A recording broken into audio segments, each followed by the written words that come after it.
Good morning, friends. I'm Dr. Yogesh Sarode. In the last session, we have seen the syllabus of SAME 3. Today, we will see first lesson, My Lost Dollar, written by Stephen Leacock. This is very interesting lesson. We'll see the contents appreciation part of this also. So before going to the lesson, let us have an introduction of the author. Stephen Leacock was born on 30th December 1869 and he lived up to 20th March 1944. He was a Canadian teacher, basically political scientist. He was a writer of few good books and especially known as a humorist.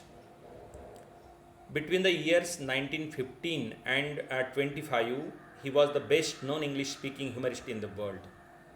He is also known for his light humor along with criticisms of people follies. Now, this My Lost Dollar is basically about the incidents which happened between Stephen Leacock and his friend. So you can say the theme of this lesson is a story narrated in first person by the author Stephen Leacock. The one line summary is that author tries in many ways to get back that $1 he lends his friend Todd for paying his taxi while going to Bermuda. Now, it's very funny and author has made it funny by using exaggeration on the amount $1 and on friendship also. There is humor made out in the efforts of the author, but all efforts go in vain.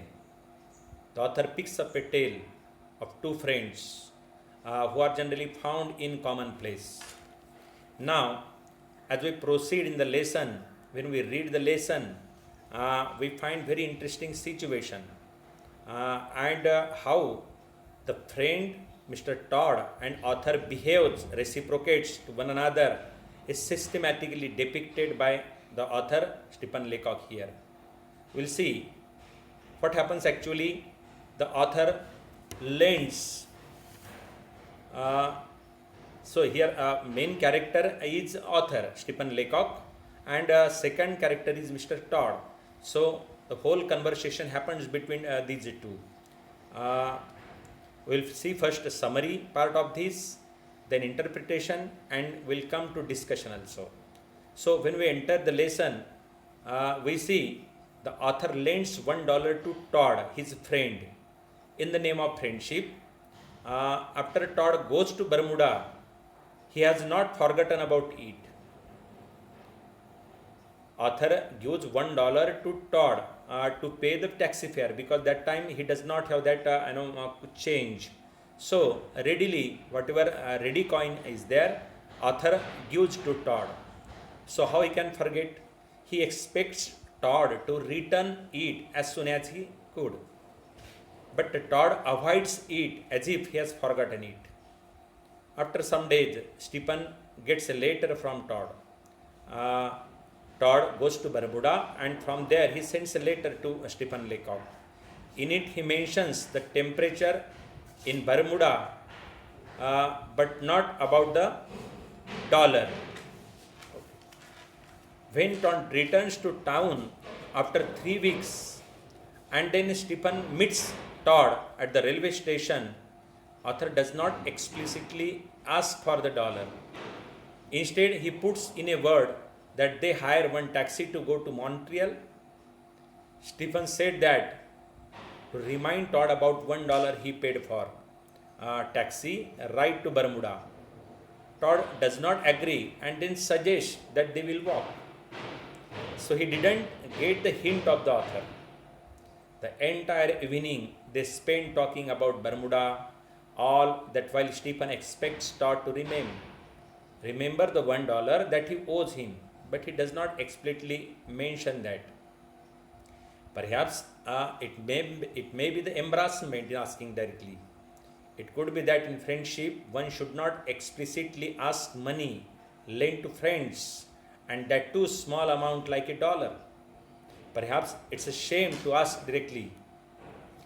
Then author Stephen Leacock inquires about the currency in Bermuda. His intention is that by asking such questions, Todd will remind, yes, that I have taken $1 from Stephen Leacock and that I have to pay. So is the intention. So author inquires about the currency in Bermuda and its value as compared to the American dollar. He's all in his decency while asking, because he always keeps in mind that Todd is also his friend. He should not become hurted. He expects that Todd will remember that $1. Todd seems to have forgotten about all that dollar completely. At dinner later, Todd says casually that Poland does not pay her debts. He mentions. Finally, Stephen does not have any other alternative. He gives up the dollar from Todd. He adds the name of Todd in the list of people owing him $1 and have forgotten about it. Also, he gets a thought that just as Todd has forgotten to return $1, perhaps he himself also forgotten to return money he has borrowed from others. He does not remember any names. He wishes to start a honesty movement for paying those the odd dollars, small amount that he has borrowed earlier. So, honesty is important. The author leaves a final comment in humor that he does not want Todd to see the copy of the book with this story and read this story. So, friend, the moral of the story is that small or big thing, whatever that may be, one should return the money owed to others. That amount may be important for the lender. Further, it gives a great pain to the lender if the borrower totally forgets about money borrowed. So, an honest man always remembers the help done by friends. So, here ends this lesson. Friend, this is the plot of the story. This you can see the summary briefings of the lesson. I think you might have understood this. In the next class, we will see the interpretation of this. Thank you very much. Good day.